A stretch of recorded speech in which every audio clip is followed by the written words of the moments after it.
बिस्मिल्लाहिर्रहमानिर्रहीम, सलामुन अलैकुम। देखिए, बड़ा अफसोस हो रहा है कि रोज नई एक वीडियो आती है और अब तो हद ये हो गई कि एक नया कुरान आ गया मार्केट में, द रियल कुरान के नाम से, और ये कुरान में कोई रद्द बदल नहीं कर सकता। अल्लाह के रसूल कह रहे, जब लोगों ने कहा या रसूल अल्लाह इसमें से कुछ बदल दीजिए, कम ज्यादा कर दिए, तो अल्लाह के रसूल ने कहा मुझे ये हक नहीं है कि मैं इसमें से कुछ कम ज्यादा कर दूं।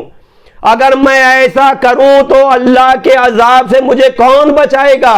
और तुम इतने बददिमाग हो गए हो कि तुम कुरान की आयतों में से कम करने चले हो। ऐसा कोई भी आदमी वक्फ बोर्ड का मेंबर भी नहीं बन सकता, इलेक्शन में खड़ा नहीं हो सकता जो शिया ना हो, जो कुरान पर शक करे। वो शिया कहां होगा? ऐसे आदमी का बाइकाट करते हैं और ऐसे आदमी को इलेक्शन में खड़े होने का कोई हक नहीं है। लिहाजा गवर्नमेंट को चाहिए कि इसका नामांकन रद्द करे। जो इलेक्शन में ये मेंबर बना इसका रद्द करा जाए, क्योंकि हम शिया इसके मुखालिफ हैं। देखिए, ये मुतवल्ली 36 जो मुतवल्ली है, ये हमारी पूरी कौम को रिप्रेजेंट नहीं करते हैं।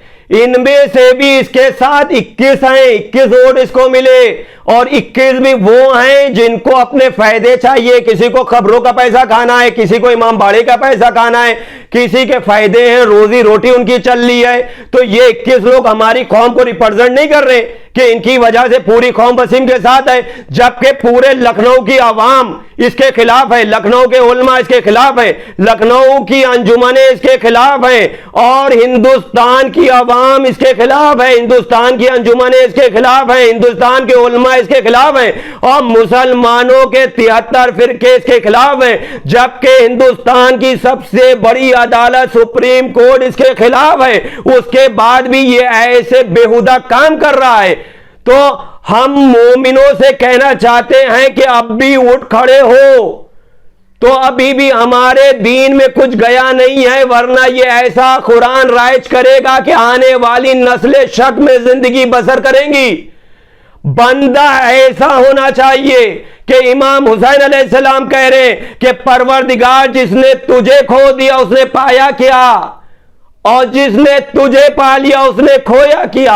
यानी अल्लाह जिसको मिल गया उसने क्या खोया, और जिसने अल्लाह को खो दिया उसने पाया क्या। और वो मोमिनीन हम नहीं जानते कि वो कितने बड़े मजहबी और मौलाई अली अली कहने वाले जो इसके खिलाफ उठते नहीं है, इसके खिलाफ बोलते नहीं है। ऐसे मौलवी और ऐसी अवाम को उठ के खड़े होना है, तभी जाकर एक लफ्ज में हम लोग सब एक साथ बोलेंगे, तब इसको पता चलेगा कि इसके साथ कितने लोग हैं। इसके साथ 2-4 चंद लोग हैं जो इसके टुकड़ों पे पल्ले खा ली, उसके सिवा पूरी अवाम इसके खिलाफ है और सारी अंजुमनें इसके खिलाफ। एक अंजुमन भी इसके सपोर्ट में नहीं उतर पा रही है, कोई अंजुमन इसके सपोर्ट में नहीं है।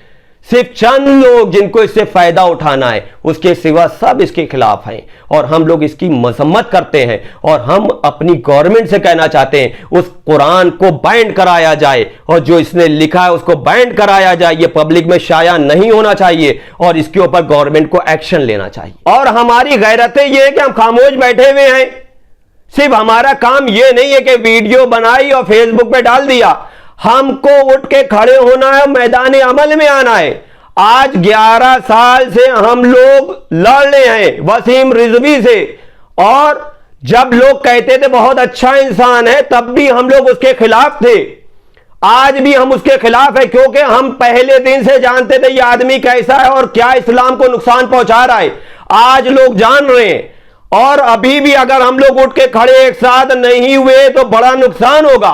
हमारा काम सिर्फ ये नहीं है कि हमने एक दीनी चोला पहन लिया, हमने एक दीनी लिबास पहन लिया, मजलिसें पढ़ ली, हम मुहर्रम आया तो हमने बड़े बड़े अशरे पढ़ लिए, लोगों को अच्छी अच्छी बातें समझा दी। हमारे ऊपर फर्ज है जब अल्लाह के दीन पर बात हो तो उठ खड़े हो, फिर तुम सब मैदान अमल में आओ।